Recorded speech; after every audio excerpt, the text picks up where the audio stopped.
चलो भाई बच्चों, डाउट्स, टेस्ट पेपर के डाउट्स।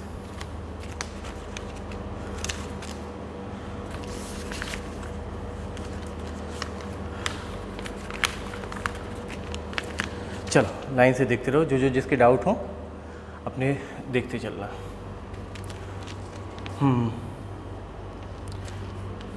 पहला डाउट, ठीक है, देखो पहला क्वेश्चन देखो क्या डाउट है।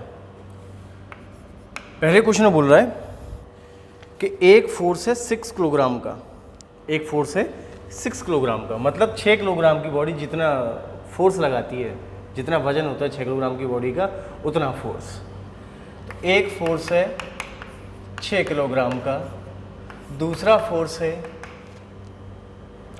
8 किलोग्राम का, दूसरा फोर्स है 8 किलोग्राम का, किसी बॉडी पर अप्लाई किए गए, किसी बॉडी पर अप्लाई किए गए, लेकिन एंगल नहीं बताया। क्या नहीं किया? एंगल नहीं बताया। तो कह रहा है कि बताओ कितना फोर्स होगा। अब एग्जैक्टली तो आप बता ही नहीं सकते, क्योंकि एंगल आपको बताया नहीं है, तो आप एग्जैक्ट आंसर कैसे बताओगे? तो अब आपको 4 ऑप्शन दिए हैं। पहला 1, दूसरा 11, तीसरा 15, चौथा 20। तो जरा बताओ इनमें से कौन सा है। तो अब हम ये तो नहीं बता सकते कि इसका आंसर एग्जैक्टली क्या होगा, लेकिन हम ये तो बता सकते हैं कि ये हो सकता है और ये नहीं हो सकता। देखो, दो वेक्टर्स का रिजल्टेंट की जो वैल्यू थी वो बताई थी F1 प्लस F2 से लेकर F1 डिफरेंस F2, ठीक है ना। इनका रिजल्टेंट कहाँ होता है? दोनों को एक बार जोड़ो, एक बार घटाओ, उनके बीच में आंसर होता है। तो इनका आंसर कितना हो सकता है? 8 प्लस 6, 8 माइनस 6, 2 से लेके 14 तक वैल्यू, 2 से लेके 14 तक जो भी वैल्यू होगी वो पॉसिबल है, हो सकता है। अगर मैं बोलूँ 3 तो हो सकता है, हाँ 3। अगर मैं बोलूँ 4 तो 4 पॉसिबल है।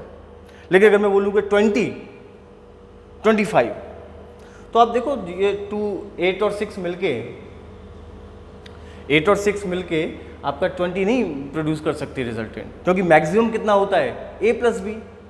मिनिमम रिजल्टेंट कितना होता है? A minus B. तो ये A प्लस बी करेंगे तो 14, A माइनस बी करेंगे तो 2, तो 2 से लेके 14 तक जो भी होगा वो आंसर हो सकता है। 1 नहीं हो सकता, 15 नहीं हो सकता, 20 नहीं हो सकता, 2 और 14 के बीच में कौन आ रहा है? 11। This is the right answer, this is the right answer. Next question देखो, अगला कह रहा है which of the following sets given below may represent magnitude of 3 vectors adding to 0। आपको 3 सेट दिए हुए हैं, 3-4 सेट दिए हुए हैं वेक्टर्स के, है ना। मान लो कोई 3 वेक्टर हैं A, B, C, तो इनकी जो मैग्नीट्यूड दिए हुए हैं 2, 4, 8, 4, 8, 16, 1, 2, 1, 0.5, 1, 2। कह रहा है ये 3 वेक्टर्स के मैग्नीट्यूड हैं, बताओ किसका रिजल्टेंट 0 हो सकता है।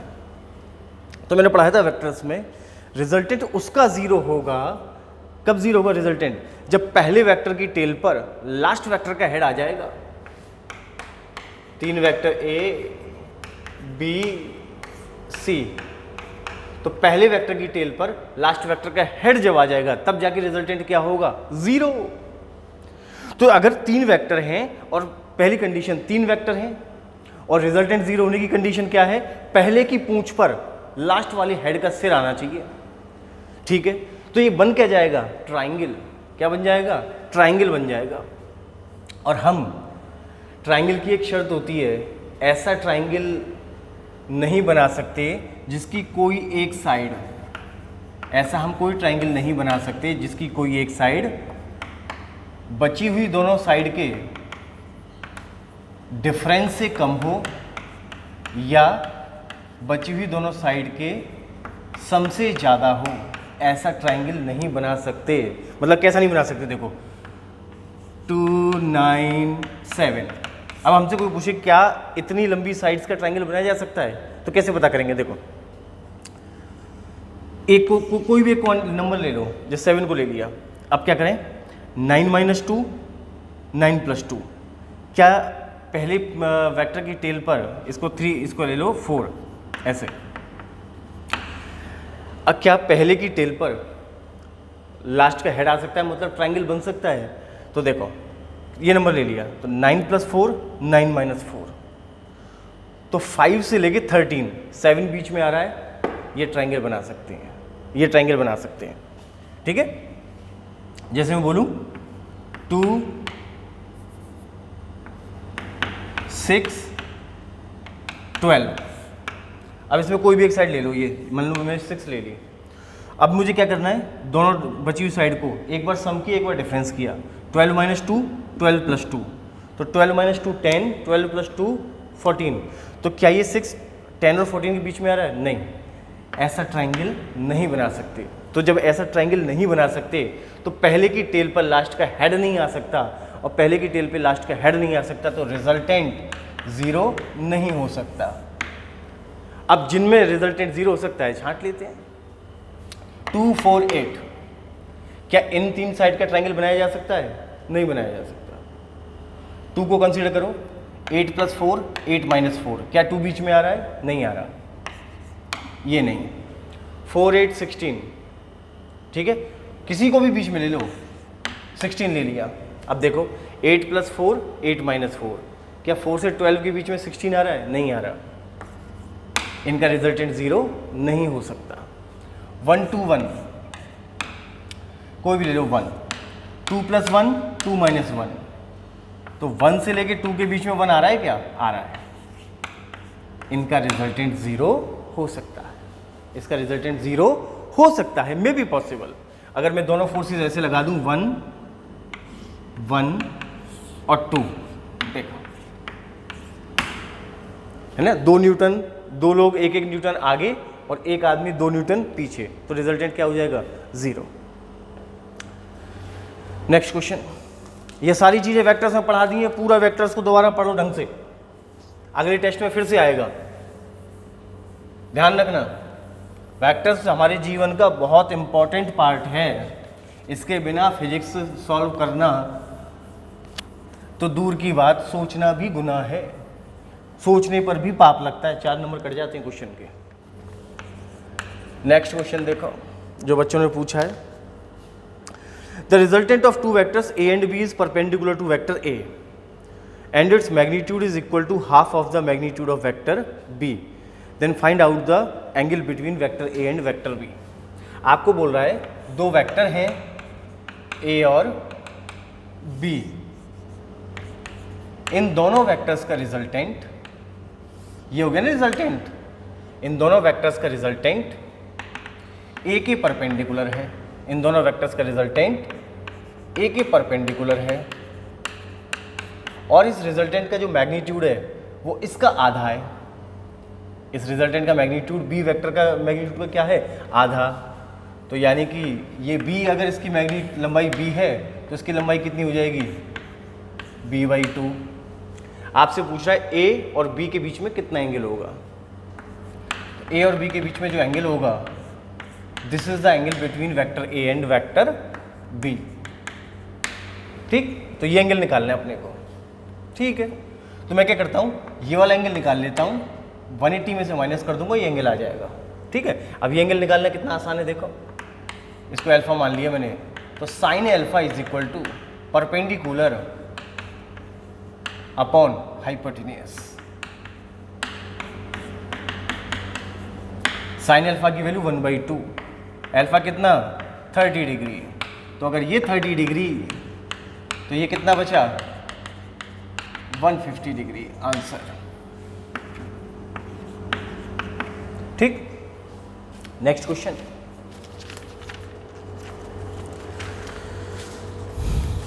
What is the resultant of 3 coplanar forces 300 at 0 degree, 400 at 30 degree and 400 at 150 degree. देखो 3 फोर्स दिए हैं आपको, एक दिया है कितना है, ये कितना है 300 डिग्री, ये 300 डिग्री है। एट 0 डिग्री मतलब कोई भी एक डायरेक्शन हमने स्टैंडर्ड मान ली, मान लो मैंने ये वाली डायरेक्शन को मान लिया, तो इस वाली डायरेक्शन से कितना एंगल बना रखा है 30 डिग्री 0 डिग्री।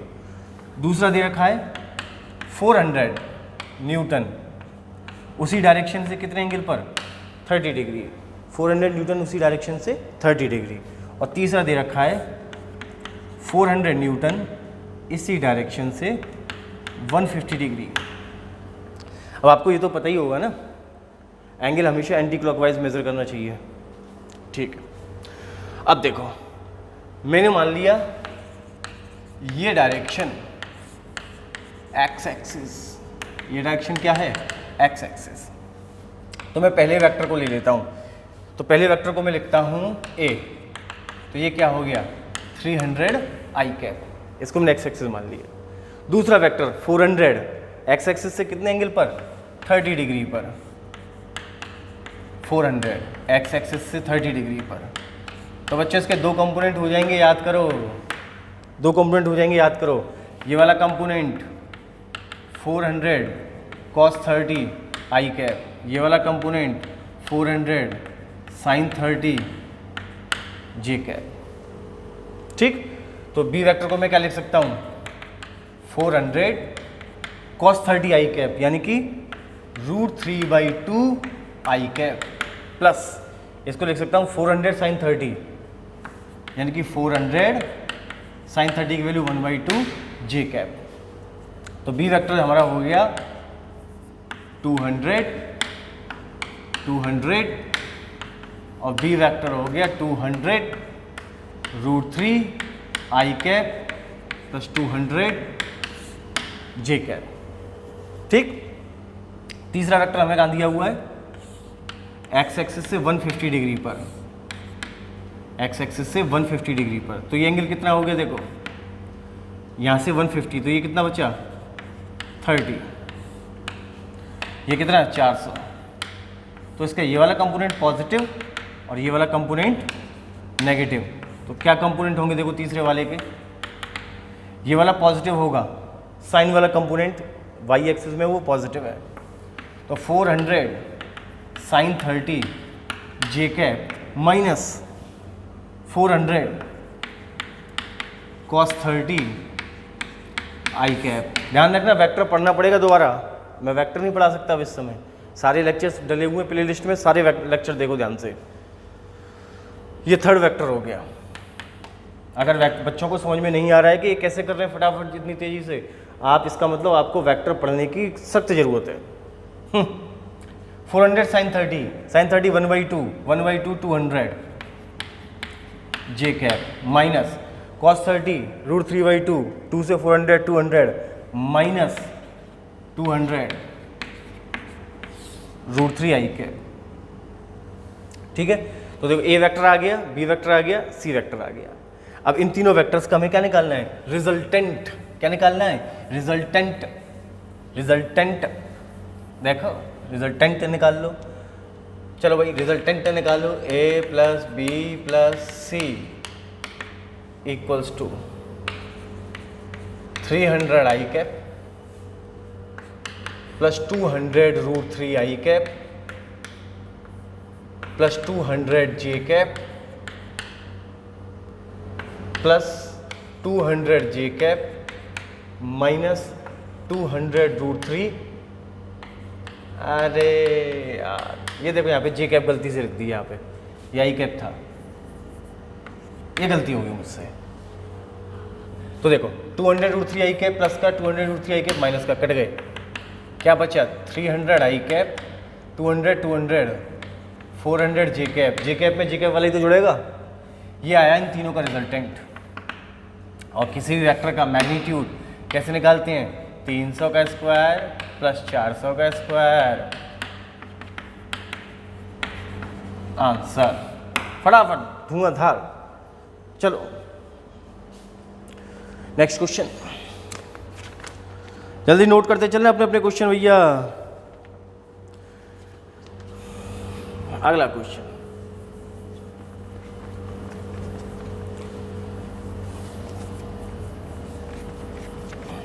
अगर नहीं समझ में आई सॉल्यूशन तो वेक्टर की वीडियो देखना, एडिशन देखना, सब्ट्रैक्शन देखना, मल्टीप्लिकेशन देखना, जिसकी जरूरत पड़े वो देखना। Next question, if the magnitude of vector A B and C are 6, 8 and 10, 3 vector हैं, उनके मैग्नीट्यूड दिए हैं 6, 8 एंड 10, ठीक है। कह रहा है कि vector A plus vector B equals to vector C, ये रिलेशन दी हुई है, ये रिलेशन दी हुई है। अब तुम कहोगे सर उसमें कॉपी एग्जाम में तो ऐसा लिखा आया था। बेटा अगर इसको हम बोल्ड कर देंगे ना, बोल्ड वेक्टर को रिप्रेजेंट करने का तरीका है, या तो बोल्ड कर दो या उसके ऊपर क्या लगा दो, वेक्टर। तो क्वेश्चन पेपर में जो आए ना, कुछ बच्चे पूछ रहे थे कि सर उसमें तो एरो हेड तो लगाया ही नहीं है ए के ऊपर, तो अगर उसको बोल्ड फॉर्म में लिख दिया है बोल्ड लेटर्स में, तो उसका मतलब वेक्टर ए वेक्टर बी, ऐसे ही पढ़ते हैं उसको। ये इनके बीच में रिलेशन दी है। अब आपसे पूछा है कि what is the angle between vector A and vector C. A 6, B 8 और सी 10, तो ए और सी के बीच में एंगल पूछ रहा है।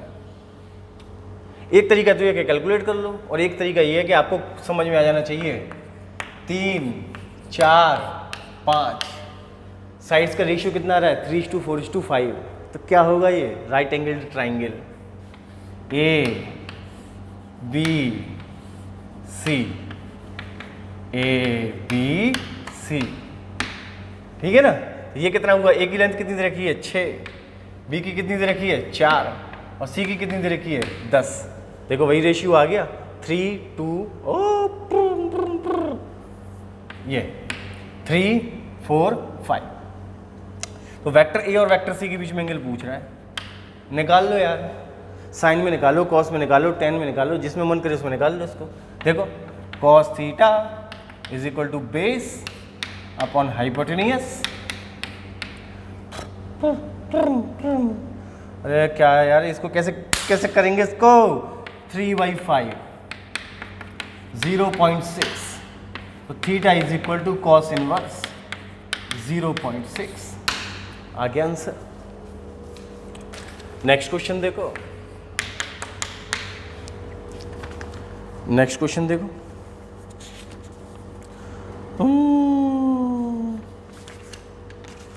ये रहा। एक बच्चा, बेचारा एक छोटा सा बच्चा, एक बॉक्स को 200 न्यूटन का फोर्स लगाकर हॉरिजॉन्टल से 60 डिग्री एंगल पर खींच रहा है। तो बताइए हॉरिजॉन्टल और वर्टिकल कंपोनेंट क्या होंगे।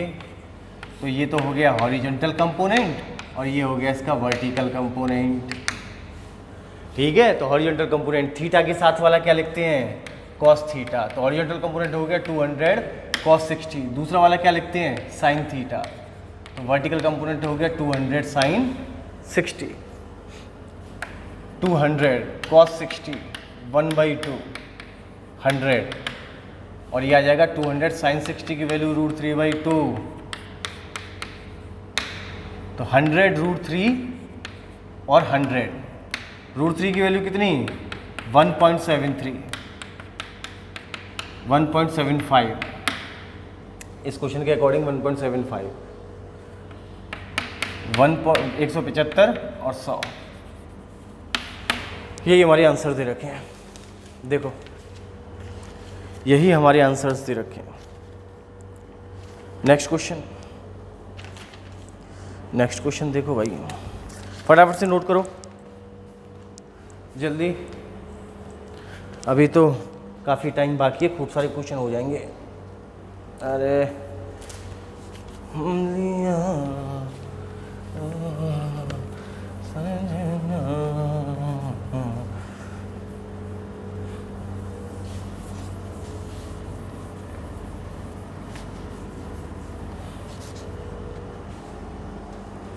नेक्स्ट क्वेश्चन देखो,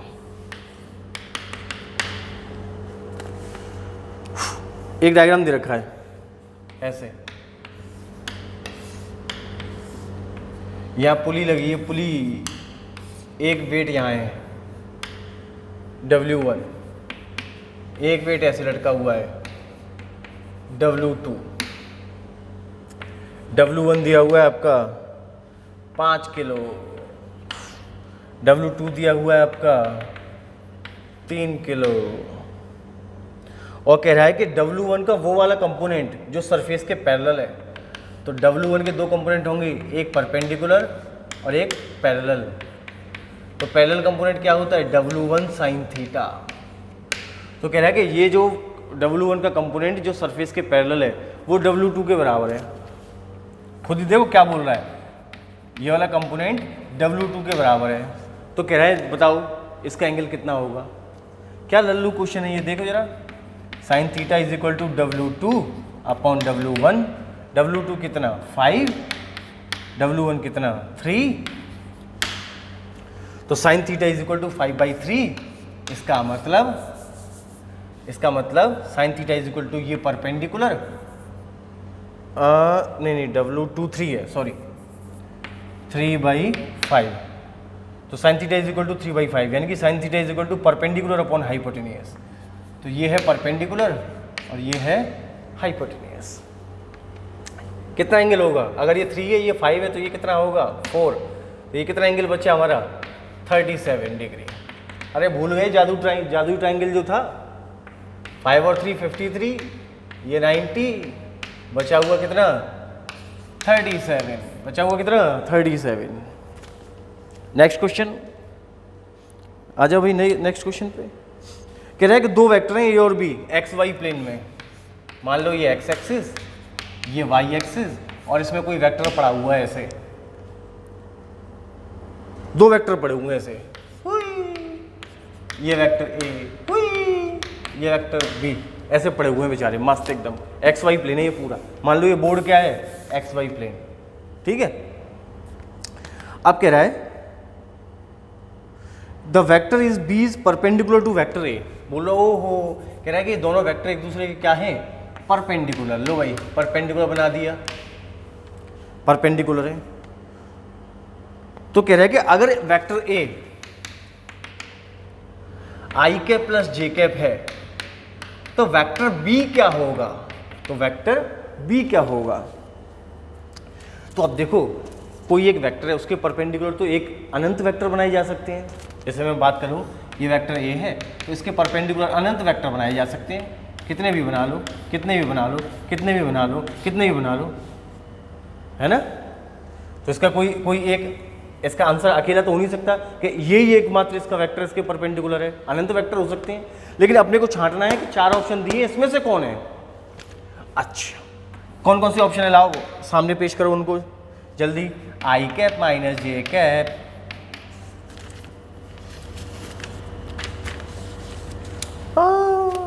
minus I cap plus J cap,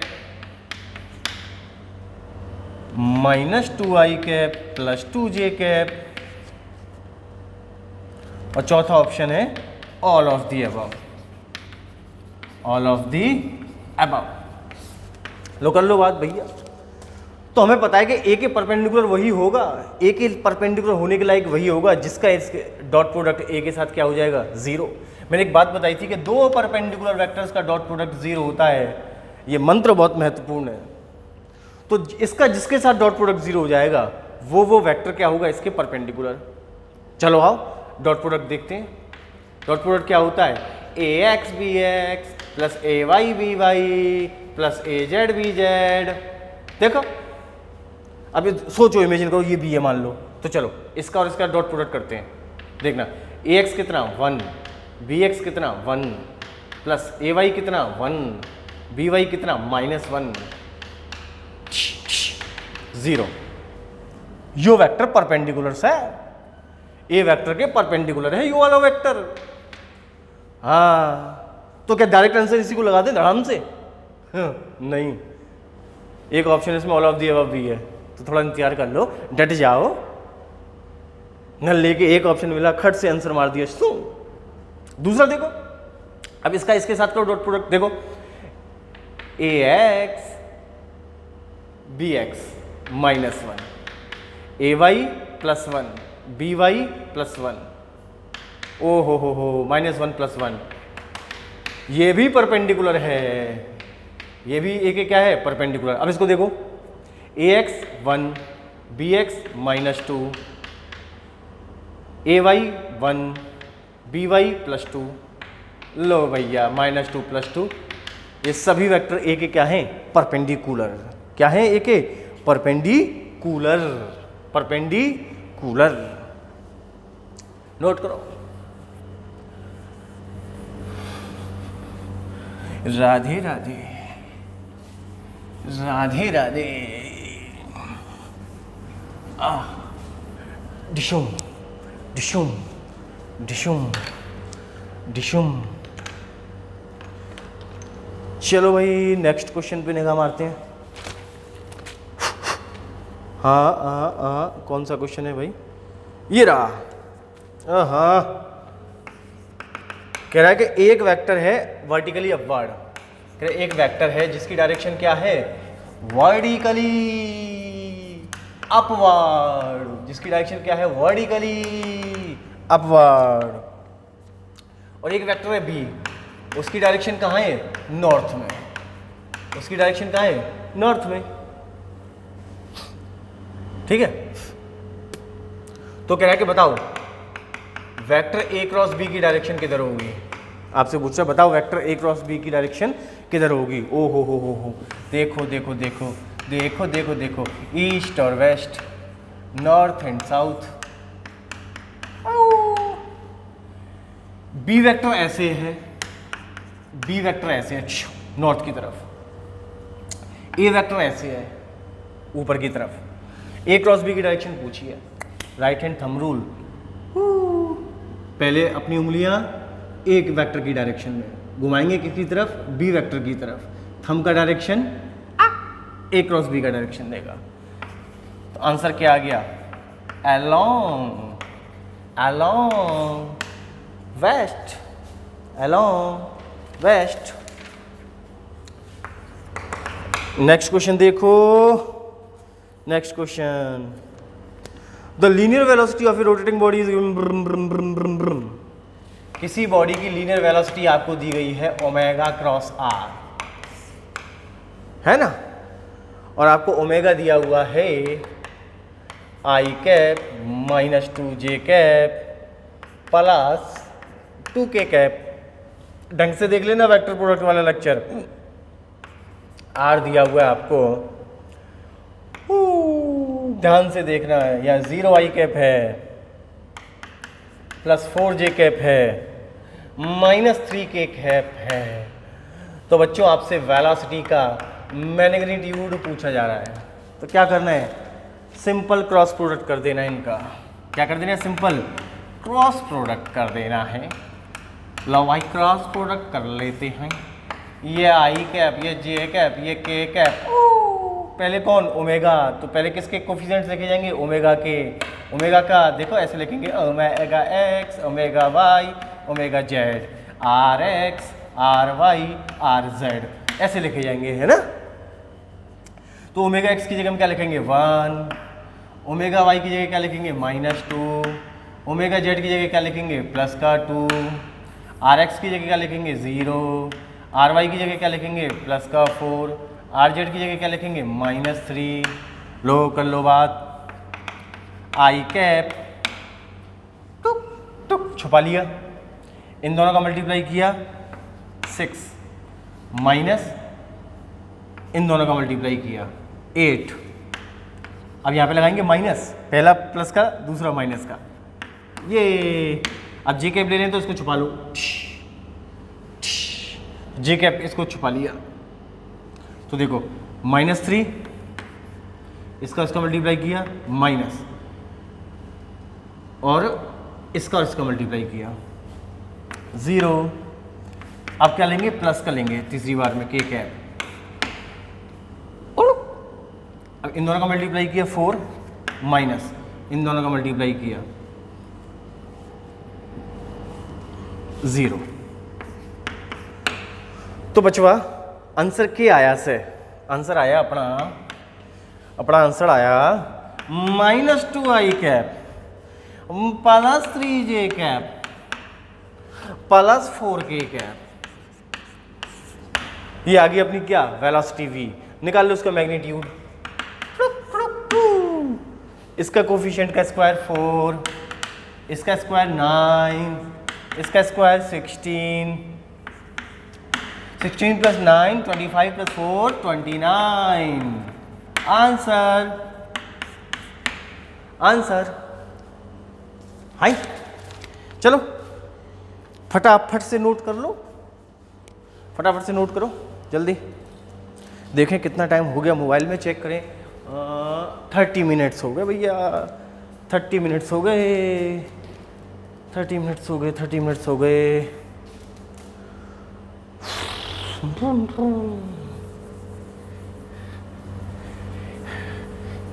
गाड़ी आई टीटी।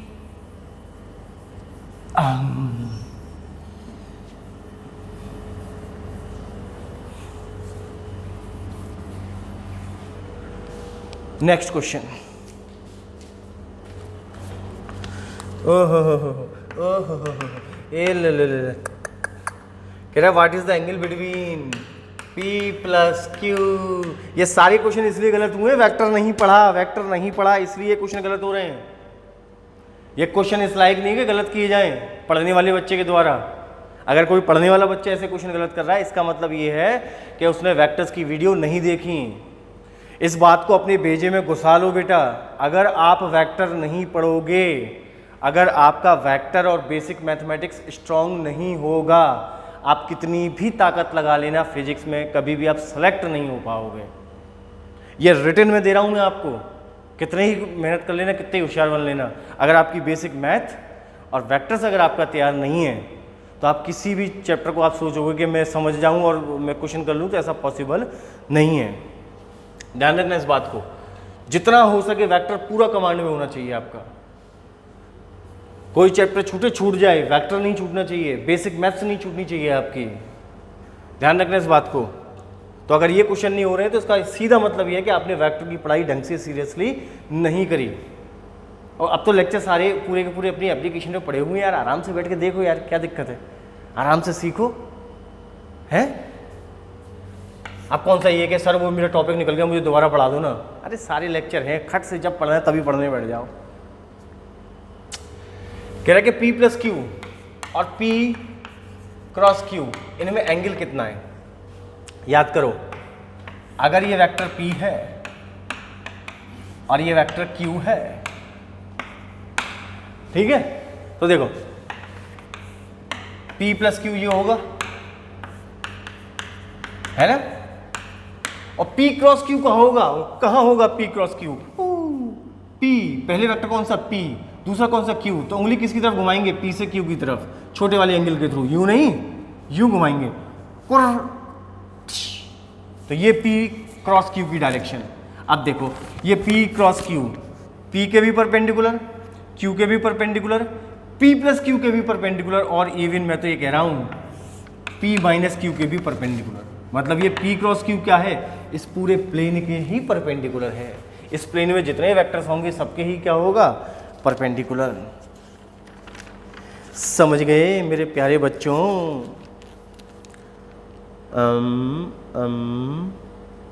अरे ये क्वेश्चन दोबारा आ गया क्या, अभी तो आया था ये। हाँ ये दोबारा आ गया भाई सभी क्वेश्चन। चलो अब जिसने गलत किया हुआ तो दो बार गलत हो गया, सही किया हुआ तो दो बार सही हो गया। A vector is along, next question, a vector is along positive X axis. कह रहा है एक कोई वेक्टर है वो पॉजिटिव एक्स एक्सिस के अलोंग है, ठीक है। मान लो कोई एक वेक्टर है F1 और बोल रहा है कि वो पॉजिटिव एक्स एक्सिस के अलोंग है। तो कह रहा है कि कोई एक दूसरा वेक्टर है जिसके साथ इसका क्रॉस प्रोडक्ट 0 है, जिसके साथ इसका क्रॉस प्रोडक्ट क्या है, 0।